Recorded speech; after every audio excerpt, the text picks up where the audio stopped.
Welcome back to the South Stands, a Buckeye football podcast by Ohio State fans, for Ohio State fans. From the West Coast, I'm your host, Zach Moore. Today is Thursday, November 7th, 2024, and I'm very happy to be joined once again by fellow South Stands contributor, Paige Van Horn from Denver. PBH, how's it going, my friend? Dude, doing well. It's Thursday evening. It is an official snow day. All the schools and districts are closed tomorrow, so no school for the kiddos. So I figured I'd partake myself and have a snow day and, have a few libations tonight and see where the evening takes us. I love it. I love it. We are just going to be a two-man show this evening. Our friend Chad Plummer he's got the night off, but we look forward to having him back on the pod next Thursday. So PVH, a few things I want to accomplish with you tonight, my friend. We will, of course, preview number 2 Ohio State's next opponent, the Purdue Boilermakers. The Boilermakers visit the Horseshoe this coming Saturday at noon Eastern. I also want to have a look at least one other game of interest to Buckeye fans, which is Michigan's visit to number 8 Indiana. But first, my friend, I want to have a quick look back at Ohio State's colossal 20-13 win over Penn State in Happy Valley last Saturday. Now, I did a recap of that game on Sunday, so our listeners know where I stand on that performance for the most part. But I want to spend a few minutes getting your take, PVH, on this game for our listeners' benefit. Now, the Buckeyes end the game with a goal line stand. Then they run out the last 5 minutes and 13 seconds of the game clock with 11 straight running plays on a possession that started from their own 1-yard line. PVH, I didn't have that on my bingo card. I'm not sure if you did either.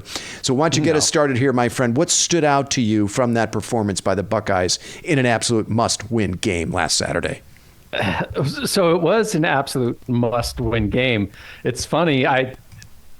It was colossal to us, right? But was it a colossal, right? Like, I mean, I don't know, right? I mean, we always beat that team, and I think, to their utter just frustration, right? I mean, we're their SEC or their kryptonite, like how frustrating can it be? Because of the last, 3 weeks or 4 weeks, it was colossal. I'll give you that. But, when we look back on this season as a whole, I wonder if it will be colossal. I mean, you know what I mean? You see what I'm getting at? Oh, for sure. Well, there are two takes on this. It's same old Penn State. James Franklin can't coach his way out of a paper bag in a top 5 game.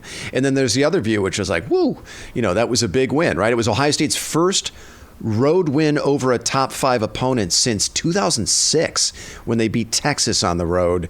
Wow. I did not realize that much time had passed, in those circumstances for Ohio State. But yeah, so where do you fall? Which side of the ledger do you fall on? Is it, same old Penn State doesn't prove anything? Or did you view this as a really meaningful win for Ohio State? I think both things can be true. It absolutely was a meaningful win, right? Yeah. Like they needed it. They talked about it going into it. And then, some of the commentary coming out of it, all signs point to that. This was huge. And it's almost as if that was kind of like a lose-lose, right? Because if they won the game, and you could, like, to your point, like, well, they always do that, right? But had they lost that game, like, Humpty Dumpty has fallen off the fence at that point. Like, the sky has officially, it is dark, dark days in Columbus. So I think both things are true. And it's the nature of college football, right? We won't know until the end of the season is over. I mean, there was a lot to like about that game. But it is Penn State. It was on the road. That's always a factor. That's a tough place to play. Mm-hmm. How good are they, right? I mean, like, going back to whatever, like we talk about, like, if your best player on offense is a tight end, like, we can probably shut that down. That was just glaring the entire game. Like, they had nothing. I remember watching that, and just like the only play they really have at their disposal is, like a broken play and the quarterback runs, or it's a quarterback sneak or, RPO run. Like, that was it. They had nothing. And until the fourth quarter, when they started getting the ball to the tight end, they could do nothing. And so, I'm not quite sure how good Penn State is. I'm not taking it. I'll take it every day of the week. Ohio State needed that. Yeah. Ryan Day needed that. Like you can't even explain. And while I'm on that topic, must give credit because I chuckled out loud when I had texted our good friend Jen Cuernavaca Reddington, who is a gigantic Buckeye fan, and I said, "Hey, we needed that one," and I think she summed it up perfectly. She said, I'm really happy for Ryan Day because I don't enjoy not liking him. I like the way she said that. He is a likable guy. He's an affable guy. We want him to succeed. Yeah, exactly. Yeah. It's like we were getting into is he the John Cooper, conversation. It's a fair question. And I don't think anybody really wanted to go there except my old man, right? Like no matter what he does, he'll be John Cooper. But right. I thought that was just a really, just smart way to think about it. I was like, God damn, I think we all kind of feel we want him to be successful. And it's no fun when, not liking him. And then had they lost that game, then we're all in the camp like, okay, well, where are we going next? Because he's not the guy. Do you think this win answered any questions about Ryan Day's ability to lead this program to a championship? I said that I wasn't sure that it answered every single question about that for Ryan Day, but to me it seemed like it's a much needed step in the right direction. What's your feeling on that, PBH? Yeah, I would agree with that sentiment, right? And again, like he's still got to, coming into the season, the goal wasn't to be 12-2 and beat Penn State. The bloody goal is you got to win a national championship. So this was just, this was key. He needed it badly, but it is one of 12 or whatever, one of 16 games potentially. Yeah. So yeah, and I think for him, it's probably a huge confident, booster. So I don't want to take anything away from it, but I also not going to say, hey man, you went down and beat, Georgia, in Athens. I just don't think the same thing. You're right. Yeah. Yeah, totally. And it's not the same thing as having maybe beaten one of those Michigan teams of the last 3 years either. But it's a step in the right direction, and maybe it's that stepping stone that he needs to get over the hump in one Big of those time. games, yeah. right? 100%. And, the defense, man, I mean, they were just outstanding. Lights out. And it was funny. I went back and kind of watched some of the highlights. I'm never like an X's and O guy, but that goal line stand, I don't know if you remember this, and I have never seen this before, but on 3 of those 4 plays, they had a lineman sort of lined up, not on the line, but sort of outside, like in the slot. Yeah, they're starting guard. Yeah, they ran him in motion. And they put him in motion. Like, do you remember that? Dude, if you don't, go back and watch that. Like, and I know that offensive coordinator got he's getting a lot of credit. Yeah. Yeah. Dude, that was the most useless fucking thing I've ever seen in football, because on 3 of those 4 plays, he blocked nobody. He did nothing. And, so you're basically taking, the whole 11 on 11, you're basically now going 9 on 10 or whatever. Dude, it was embarrassing. And I haven't heard anybody sort of talk about that, but whatever play design that was just mind-numbingly horrific if you're a Penn State fan. Oh, for sure. And I think it was, went a long way for them to make that goal line stand, and then we all know what happened from there. But it was funny to be like 2 of those plays, he like literally just whiffs on people, and I'm like, what was that? What were you trying to accomplish with it? I'm glad you brought that up, because when we looked at the Penn State matchup last Thursday, I thought Penn State had a real advantage with Andy Kotelnicki, the offensive coordinator, when it came to finding those extra advantages in the margins in a game like this. And he had done that in previous games for Penn State this year. I thought he'd be able to scheme up a few big plays for Penn State, and that never really happened, to your point. And in fact, in the game's biggest moment, I thought he turtled up. on that huge goal line possession. I also thought it was coaching malpractice, not giving Tyler Warren, the tight end, at least one carry out of the Wildcat.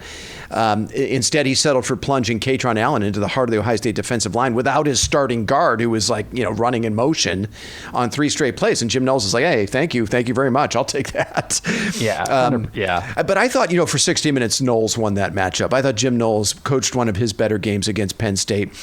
That offense isn't chopped liver. I mean, they're not very explosive at receiver. We know that. But they came into this game a top 15 offense. Drew Aller has been having the best season of his career. He's averaging, I think, 10 yards per attempt. His completion percentage is up 11 percentage points from last season, but Ohio State shut that down completely. And, credit, I think you credit Jim Knowles, you credit, I thought, great execution by the likes. Caleb Downs, I thought, was great in this game. I thought Lathan Ransom was excellent coming back from injury. They got some great plays in the clutch from young players like Caden McDonald, the young defensive tackle who came in. By the way, did you know that on that goal line stand, Tyleik Williams was in the medical tent? Yeah. I know. And Caden McDonald, the young defensive tackle, comes in. He had one play where he pushed the center back into that guard who was in motion, completely blew the play up. So, and then just to take the ball from there at their own 1-yard line and impose their will. The offensive line imposes their will on that Penn State defensive front. I can't remember the last time we saw a drive like that. It was glorious. And then to see Quinshon Judkins, man, he was letting those Penn State linebackers and safeties know about it after some of those runs. They just broke Penn State's spirit. And to me, that's what got me really excited about how they won this game. They didn't just overwhelm Penn State with their talent or sit back and watch them self-destruct. Penn State played mostly a pretty good game, I thought. It was imposing their will at the line of scrimmage as they did to end that game, both with the goal line stand and then running the clock out with 11 straight running plays. I thought it was beautiful. What else did you see from that game that stood out to you, PBH? You kind of touched on it, and it's funny, like the rotation on the defensive side, there was a Mitchell Melton, sighting. I'm like, you know what? Just because those guys are good too. Hell yeah. God, keeping players fresh. It's just, and why I say people have been harping about that. They clearly did it, against Penn State, and it clearly paid dividends. Yeah, Kenyatta Jackson he teamed up with Tuimolo on a sack. He was another reserve that had a nice moment. Just having your starters play 80 snaps or 60 snaps, dude, so that was good to see. So hopefully we can put that to bed. Yeah. We're not going to, have any more of these, Johnson's not on the same page as Knowles. The other thing. Yep. Go ahead. Sorry. No, just because I was going to go to a totally different topic. Oh, I was just going to say, to your point about Knowles and Johnson being on the same page, it does appear as though whatever conversations needed to happen during the off week, that the message got through, because I thought you saw Ohio State mixing up their pressures. You saw more substitution on the defensive line. Who actually led them in pressures in this game was Cody Simon, their middle linebacker, and he had a big sack in a big moment for them on a delayed blitz that worked out really well. One of the Penn State offensive linemen said in the postgame that Ohio State was stunting and doing more action with its defensive linemen they had not seen before. So just to your point, I want to back you up there. It does seem as though Knowles, Johnson, much more in sync, and you saw the results on Saturday. Go ahead, PBH. Yeah, and the other thing is, they took a punch to the jaw in the first quarter. Yes, right? they did. They could have very easily turtled in that, and it'd have been lights out for the season and one of the most promising seasons. That pick six, you're kind of there's not a Buckeye fan out there that's probably not swallowing really hard, saying, "Oh, fuck, where is this going?" But they answered right away, right? I mean, that was huge, and so I think. Those types of adverse moments will pay huge dividends down the road, especially in a hostile environment like that. And, once they came back and scored the touchdown, I don't know if it was on the very next drive. I can't remember, but I kind of feel like it was. It was. It was on the very next drive after the Will Howard pick six. They scored. You breathe a sigh of relief, and you're like, okay, we're right back in this thing. And then it became very apparent that Penn State was going to struggle to move the ball against our defense, and so it's just like, okay, just do your thing. You're going to be fine. When we talked at halftime, I always think, okay, objectively watching that game, which team would I rather be? It wasn't even a question, right? I mean, we just have better skill players than they do, and not to say that they're bad, but we're just we're a smidge above them. And when we're firing all cylinders, it's going to be hard for them to compete. And so I think it played out that way. It didn't start that way, but it was awesome. Yeah. I would like, coming out of this game, I would like to see Will Howard clean up some of those mistakes. I thought he had a few too many mistakes. He did play his worst game of the season, and he said that himself after the game. Yeah. And I think statistically, if you look at that, his completion percentage, I think it was second lowest completion percentage of the season, the lowest number of passing yards he's had all season, and then the pick six, and then the fumble off his thigh that goes over the pylon through the end zone on what should have been another touchdown for the Buckeyes. And I think at that point, if he scores there, I think it's a completely different outcome. I think that's a backbreaker. So that's one thing I'd like to see Howard clean up. We also saw Ohio State squander a couple of opportunities against Oregon, where they had an opportunity to go up 2 scores, and a mistake led to them having to punt the ball, or one of them was the Judkins fumble in that game. So I do want to see, coming out of this game, if I've had one criticism, is especially Howard's got to clean up those mistakes a little bit. And I'm also we'll talk about it here in a second, looking forward to Purdue. I do want to see a get-right game for the offense. Only 20 points last week against Penn State, only 21 against Nebraska. Just way too much talent, way too explosive for this offense to be scoring so little. So I'm looking for them to kind of getting right here moving forward. PBH, anything else you want to say about Penn State before we look ahead to Purdue? And you love that Howard, he says it before anyone even asks him about it. Yeah. He's like, I wasn't very good, or that was bad, or like the dude is just super duper self-aware, which is awesome to see, right? And I take ownership of it. I mean, all of his content, like, dude, that guy, you can tell, whatever, he's a 5th-year player, man. Like, he knows what he's doing out there. He knows when he's, got to own things. He's not perfect. I love some of the, going back to where we were totally wrong, right? And my rant, you don't throw the ball 15 times, right. It's totally wrong. Yeah, I had that wrong. But, who had us, running the ball at will? But I love, some of the run plays that Chip Kelly had where he was like, he was in his bag, man. Pitching the ball out to Judkins. And on, I don't even know what you call that play. But then you get them back on their heels. So that was great to see. The other thing is Igbinosun, man. Yeah, he bounced back, didn't he? You're going to have to live with the good and the bad on that guy, right? Juan is screaming, I'm done with him. Done with him. And then literally 2 plays later, he picks that ball off in the end zone, he's he coming. Might break our heart later. He might, but we're just going to have to roll with that dude. Well, he was flagged 3 times for pass interference against Nebraska. It was so frustrating, but kudos to him, and he overcame the penalty on that drive against Penn State a couple plays earlier with that interception. That was a great play. That was the best individual play of the game, I thought. And I'm not sure Ohio State wins that game if he doesn't make that play and help them preserve the lead going into the half. So great play by Igbinosun. Hey, look, you go into Happy Valley in a matchup game.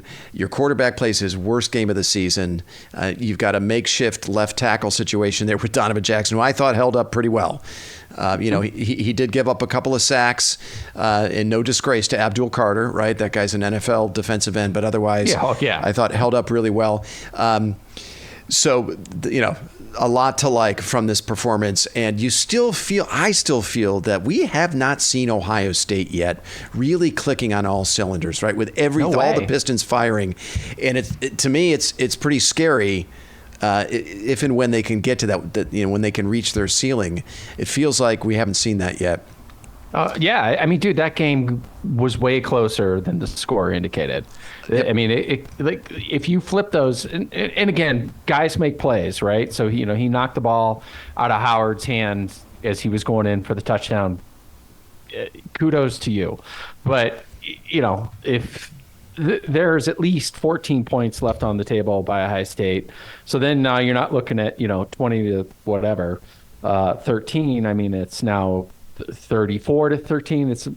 That game was not as close as the score would have said it was. And to your point, they're not even, dude. I mean, so here's a question for you. Like, where are they? I wouldn't even say they're at 80% yet. I would say they're in their 70s of what this team could be if they were literally firing on all cylinders. I mean, if you looked at probably the three biggest games they played so far, Iowa, Oregon, and Penn State.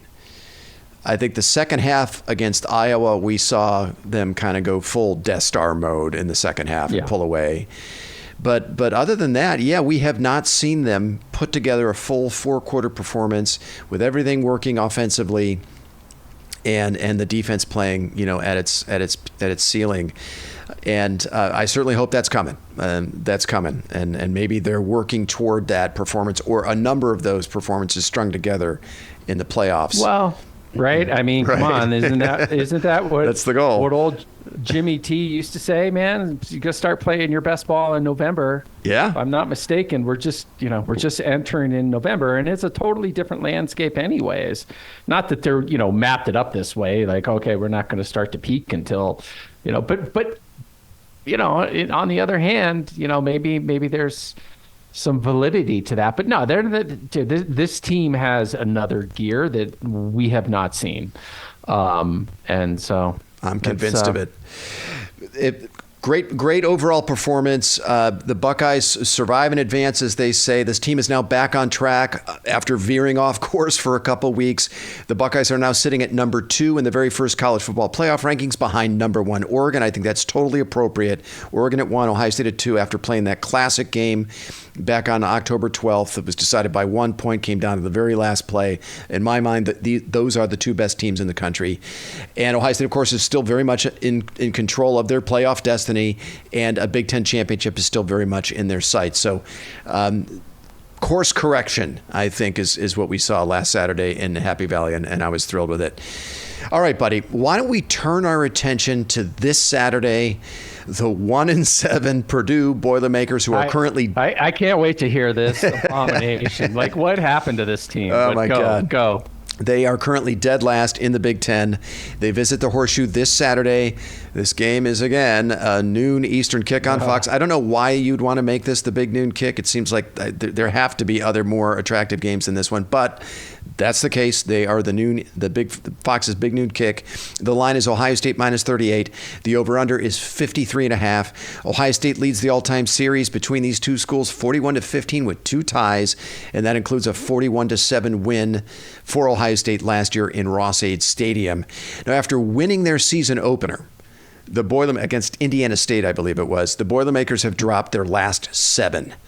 And that losing streak includes a 66-7 home loss to Notre Dame, a 52-6 loss at Wisconsin, and a 35-0 home loss to Oregon, which could have been a lot worse if Oregon hadn't pulled their starters late in that game. Purdue is they're bad at pretty much everything. They're 111th nationally, both in total offense and in passing offense. They're 76th in rushing offense. They're 121st nationally in total defense. They're 122nd against the run. They're 104th against the pass. I'm going to give you a few names to watch because they do have a few decent players here, PVH, and then I want to get your thoughts on this matchup. Senior quarterback Hudson Card has returned from a 2-game absence last Saturday against Northwestern. He had a concussion, so he missed a couple games. Now, Card, the one-time Texas Longhorn, is in his second season at Purdue. He's completing 61.7% of his passes and has 8 touchdowns to 4 picks. Junior running back Devin Mockabee, he's probably their best offensive player. Now, Mockabee actually ran for 100 yards against the Buckeyes in last year's game. He has 539 yards rushing so far this season at a pretty respectable 5.9 yards per carry. Finally, on defense, keep your eye on sophomore safety Dylan Thieneman. Thieneman is their leading tackler, and he's been perhaps the lone bright spot for an otherwise dreadful Purdue defense this season. Okay, PVH, I'm going to kick this over to you. Give me a few thoughts on this matchup. God. Well, okay.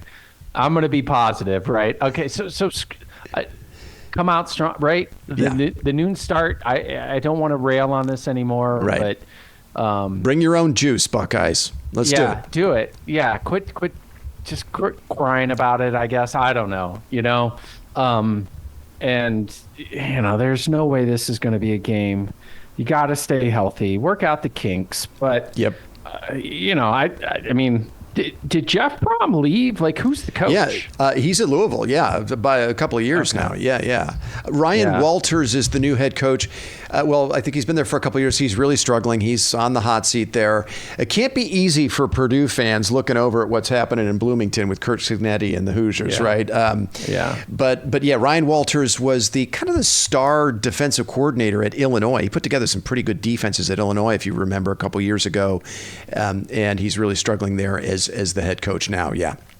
Yeah. So Drew Brees isn't walking through those doors. So let's do our thing. I mean, I think the two big things that, in my mind, number one, stay healthy, but then, just take care of business, right? Yeah. And as much as it fucking frustrates me why it's a big noon kickoff, and to answer your question, you don't know why. It's because there's still going to be 8 million Ohio State fans that tune in, right? And, it's almost like the over under. If you're going to take the over, it's because Ohio State scores, 92% of the points. So it's tough. So we will table the noon kickoffs for a later pod because I'm still not over it. But yeah. And it's been especially bad this year, by the way. I mean, they're a noon kick next week against Northwestern. They're always a noon Eastern kick for Michigan. 4 out of 5. And then who knows with Indiana? Hopefully we can get at least a 3:30 kick out of that. But yeah, Ohio State has played, it seems to me, an exceptionally high number of these noon kicks this season. Because they get the eyeballs. But you'd get more later, but that's like I said, a topic for another day. You've been shouting into the wind about that, my friend. Yes. Yeah, nobody cares. Actually, everybody cares except the TV executives that actually like, well, tough shit, dummy. We're just going to make you watch anyways, and you will. But I had something else I was going to say. I forget now, though. That's all right. Why don't I give you a couple of thoughts and maybe it'll come to you. I want to see a get-right game. I mentioned this earlier for the Ohio State offense. Like I said, only 21 points and 285 yards of total offense against Nebraska. Only 20 points on 358 yards against Penn State. Only 6 points for the Buckeyes in the second half of that game. Now, granted, they're going up against a pretty good Penn State defense. But I want to see the offense get right. Just there's too much talent, too much explosive playmaking ability. So that's what I'm expecting out of the Ohio State offense. I want to see 250 in the air, 250 on the ground, and a point total well north of 40 for the Buckeye offense in this game. And on average, the Purdue defense is allowing almost 450 yards and 37 points per game. So I don't think my expectations, PVH, for the Buckeye offense in this game are unreasonable. I am going to be paying special attention to the left side of the offensive line, not only in this game, but everyone after it. This is kind of like a game-by-game, week-by-week thing. Donovan Jackson and Carson Hintzman held up very well last Saturday against that Penn State pass rush. Hintzman most especially, I thought he played really well. But I don't think the Purdue defensive line is going to present the same challenge for the Ohio State offensive line in this game. But that's still an area I'm really going to be focusing on. Let me kick this back to you, PBH. Any other thoughts on this matchup? Well, I did remember what I was thinking, and again, it's not going to happen. This does have all the hallmarks of the letdown game. Yeah. Don't let that happen. I mean, please. For my mental health, don't let that happen. Yeah, I mean, well, they're just so bad, and I think this team is maturing in front of our eyes. I hope they are. This shouldn't be much of a contest. It should be, hey, let's all just have a few early Bloody Mary libations and have a fun, football Saturday, Buckeye Nation, and this team rolls, by 30, 40, 50. Any other outcome, is I just don't see how that happens, but, we'll see. We'll see. Yeah, I would certainly hope the Nebraska performance will serve as a, kind of a lesson for this team in being focused. If you listen to both Ryan Day, the Ohio State coaches, and players this week during their press availability, there was a lot of talk about staying focused on Purdue, staying focused on the task at hand. And look, I keep talking about Indiana, but I watch that team, and they don't give a fuck what time it is or who they're playing or where they're playing. They're beating the holy living shit out of everybody they play. Totally. They're actually playing the way I thought Ohio State would be playing this year. So figure it out, Buckeyes. Bring your own juice. Go in there, roll, get the starters on the bench by the fourth quarter. And I like that plan of some early Bloody Marys, right? Yeah, absolutely. And that's a good point, right? I mean, just go do it. Take care of business. No excuses. All right, buddy. Well, let's get to some score predictions. Again, the line is Ohio State minus 38. The over-under is 53.5. PVH, give us your score prediction. I'm going to go 54, and I'm going to pull out my old faithful, a 2. Somehow they get a safety. I'm not quite sure how, but I'm just throwing it in there for prosperity or good luck or charm or something. So 54-2. 54-2. All right. I got Ohio State 45, Purdue 7. The Buckeyes cover. We don't quite hit the over, and I think that's because Ryan Day is going to opt to get his starters out of the game as early as possible rather than trying to run this score up. Yeah. I certainly hope the reserves are going to get a lot of run in the second half. Yeah. I'll be very disappointed, if Ohio, we just talked about this, Ohio State goofs around in this game and the starters have to play into the fourth quarter. Totally. All right, buddy. So I just got a text from Plummer. Okay, what's he got? Dude, his concern. I don't know what's going on, but something flipped in his brain. I mean, his concernometer is a little higher than I would have thought. He has this Ohio State only 28-12. I don't ask me how, don't ask me why. We'll get details later. But that's what I got. Wow, CP. Going Mr. Cautious on us. I feel like he's channeling me with this close score prediction. 28-12. Maybe Chad, we're going to have to look into that a little bit later. Well, as long as he gets the stadium right, and he doesn't call Ohio Stadium the Big House or the Big House Ohio Stadium. And by the way, he didn't text me that. He's thinking it. Yeah, I figured. All right, buddy. Well, listen, there's just one other game I want to have a look at before I let you go, which is unranked Michigan versus number 8 Indiana. Oh, how times have changed. This game is a 3:30 p.m. Eastern kick on CBS. The line is Indiana minus 14.5. The over-under is 49.5. PVH, this Hoosier team looks legit to me, my friend. Indiana right now is 8th nationally in total offense. They're 3rd nationally in total defense. And like I said, it doesn't seem to matter what time, where, or who they're playing. They just beat the snot out of everybody. They've won every game this season by double digits. PVH, who do you like in this game? I didn't get much right last weekend, especially on the gambling front. In fact, I'm so cold that Sloaner and I, we took the over on the Penn State Ohio State game and not the line, and they covered obviously and didn't get the over. Whoops. And I actually liked Duke to plus 21 against Miami, but I did have Oregon covering. Dude, against Michigan. Right. So dude, they're just not that good. No. And so. I like Indiana. I like them to cover. And then, selfishly, I want them to cover because I want those boys to come into the shoe and, them to be undefeated and us have one loss. And that's going to be an epic freaking game. So, yep. I'm a believer in Indiana, but I'm going to have to see them do it against us. That's fair. But they're certainly going to take care of business against Michigan. Absolutely. I'm with you. They have the statistical profile of a national title contender and the way they're winning games. The only knock on this program right now is the schedule. And that's fair. That's fair. We want to see them do it. But yeah, I like them to roll in this game. I think they cover that 14.5. I think it's going to get out of hand early. I'd be surprised. It seems to me it hasn't been made official yet, but it seems to me that Will Johnson, the star cornerback from Michigan, is opting out, right? He hasn't played the last 2 games. Why would he play another snap for them? You start to wonder some of these other guys that have high draft prospects, how many more games those guys will play. Yeah, not many. Yeah, you would think that opt-outs might start happening here sooner rather than later, and it might be as soon as this game's over. Right. Right.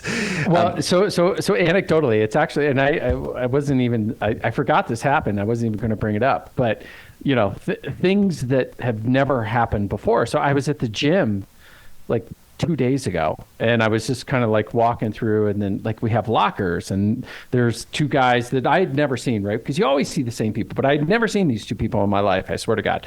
And they're talking, and the guy's talking, he mentioned something about football or college, and then, so I kind of like, my ears perked up, and then he's like, yeah, man, and they're undefeated, and they hadn't been undefeated, and like they're really good. And then he's like, and did you know where he came from?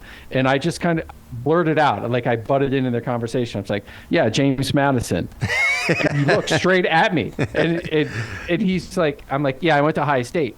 And then we had this funny conversation. But my point of the story is, when's the last time you heard anybody just randomly, anecdotally talking about Indiana football? And not in our lifetimes. This guy is over the fucking moon. Oh, I'm right? sure. I'm like, okay, well, yeah, then bring it. Comes Columbus, and we kind of had a good, funny chuckle about the whole thing. And I was like, yeah, man, he's killing it. I'm happy for you guys. Can't wait for that game. But like that doesn't happen. So it's. I thought there was a chance that Indiana could be, plucky, right? Kind of a frisky team this year, and might spring an upset or two. But this goes well beyond what I thought they were capable of. It's just goes to show you can do this in the transfer portal era, right? Yeah. Yeah. This is the new way forward, and clearly that guy's a great coach, and God damn it, man, he's got balls, man. Like, and so I love it. He's bringing that swagger to Indiana. So it's good to see, man. It's awesome. And, every other program out there, man, it makes it hard. Like when you look at like a place like Purdue, like shit, if they can do it and we're not, then what's our problem? For sure. There is one other game on this schedule now that has me a little worried, because I feel like we've seen this before in the aftermath of an Ohio State win over Penn State. Now, thankfully for Penn State, this game is in Happy Valley, but the Washington Huskies come to Happy Valley for a night game. This is on Peacock. It's a 8 Eastern kick. Penn State, the line is Penn State minus 14. The over-under is 46.5. I'm looking at this game, and I'm like, yeah, this is a game that Penn State should win, but, I'm worried Ohio State's going to beat them twice in this game. And Washington is not altogether incapable, especially on offense. I think Will Rogers, their quarterback, is good. They've got a good running back. They've got some good receivers. They're not totally incapable. I would not be surprised if this is a bit of a white knuckler for Penn State. I don't know. How do you see this game? Yeah, I hear what you're saying. But I didn't look at anything about it. What's Washington's record at this point? So they're 5-4, and so let's see, we can tick down their schedule, right? They lost by 2 touchdowns at Indiana a couple weeks ago. They're coming off a 5-point win over USC. They got thumped by Iowa pretty good, 40-16. That was in Kinnick. And they do have to do that kind of dreaded travel across at least 2 time zones to play this game with Penn State. Well, it'll be 3 in this case, where big visiting teams have not done well in Big Ten play when they have to travel at least 2 time zones. So they have that working against them. It's just, we've seen Penn State do this before. It feels like they have, right? Where we beat them and we're like, oh, we're propping it up as this great win for us. And then they go lay an egg a week or 2 later against the team they should beat. Maybe I shouldn't speak this shit into existence, but that game worries me a little bit. No, dude, you're absolutely totally right. The only thing that I would sort of think might be different is because Penn State just went out, dude. You guys are in. Right? Yeah, right. It's a new world under, the last 100 years. I get it. They still have a lot to play for. Yeah, they would be like, Jesus, we cannot beat that team. We're not even we can't play for the Big Ten championship. We're not making the fucking playoff. And for sure, they could hang their heads, and then Washington comes in there at night and throws a haymaker and knocks them out. I totally understand that. But I kind of feel like, man, you can still accomplish all your goals, Penn State, because it's a new world order out there. That's true. Yep, that's true. No, it's a good point. So last thing before we go, there is another interesting game out there, and it is essentially a playoff elimination game for Alabama and LSU. Yeah, that's right. In Death Valley, right? Yeah. Dude, I mean, they're going to burn Tuscaloosa down if you can't make a 12-team playoff. This is a huge moment, totally. and Brian Kelly, come on, man. Like, those schools expect to make the 14 playoff every year.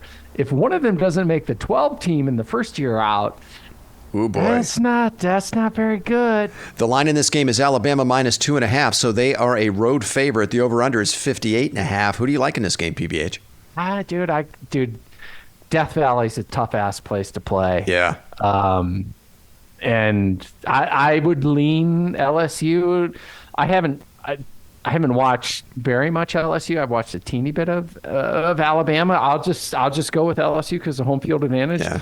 Dude, that's a statement thing, right? Like, if the loser of that game's probably not making the playoff. I think you're right. They're eliminated. I like LSU as well. I think they have an edge at quarterback. I think the Nussmeier, their quarterback's a good quarterback, and they've got the home field advantage as you've noted. All right, I like that one. One more. Georgia travels to Ole Miss. This is number 3 against number 16. This is in Oxford. The line is Georgia -2.5. The over/under is 55.5. Does Ole Miss have a chance here, or are they I was kind of considering like the Penn State of the South? Who do you like in this game, PBH? This is the go against your instinct game, because I think you were saying, I'm rooting for Ole Miss. I want Ole Miss. Stuart McDougal, both his boys go to Ole Miss. I kind of I like Lane Kiffin. And, we want to see Georgia, right, as Ohio State fans. This is the kind of game that Georgia just comes in and fucking just destroys somebody. Yeah, I agree.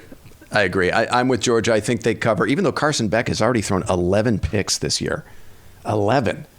That's insane. Dude, that team's schizophrenic. Yeah, it really is. It really is. But I mean, I like them in this spot, though. I'm with you, man.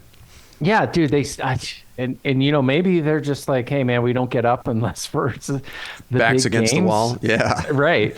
But I mean, that game against Texas, and we talked about it. It's like, oh my God, that is the scariest defensive line I've ever seen. And then they come back the very next week and they lay an egg against Florida. That team. Yeah, no, I agree. And they got very lucky against Florida that their starting quarterback went down in that game.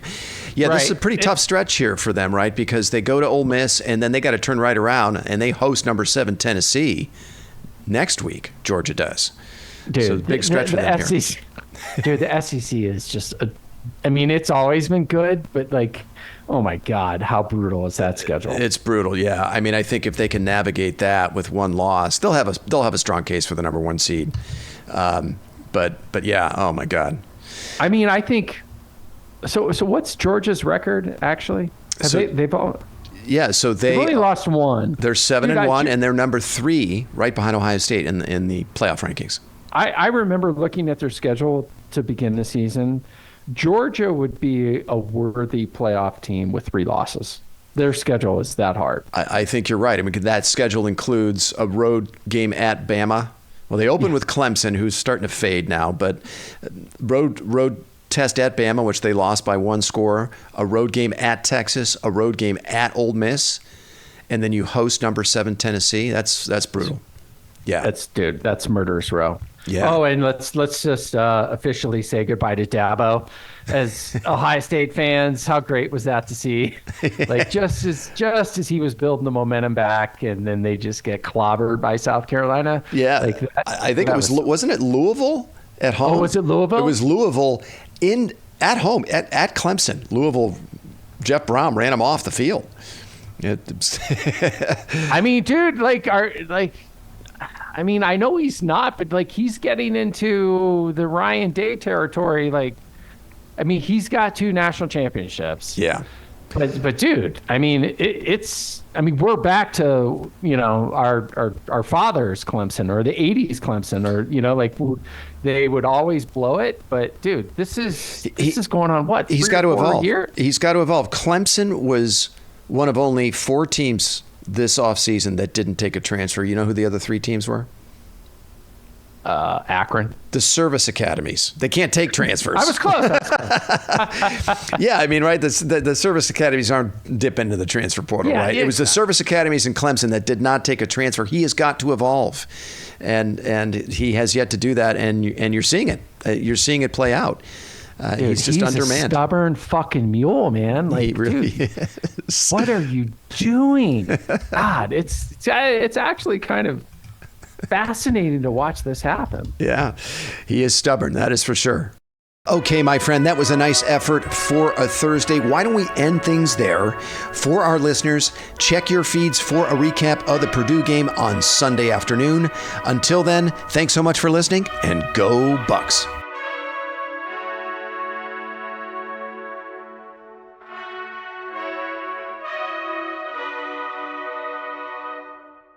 You've been listening to The South Stands, a Buckeye football podcast. Follow us on X at South_Stands.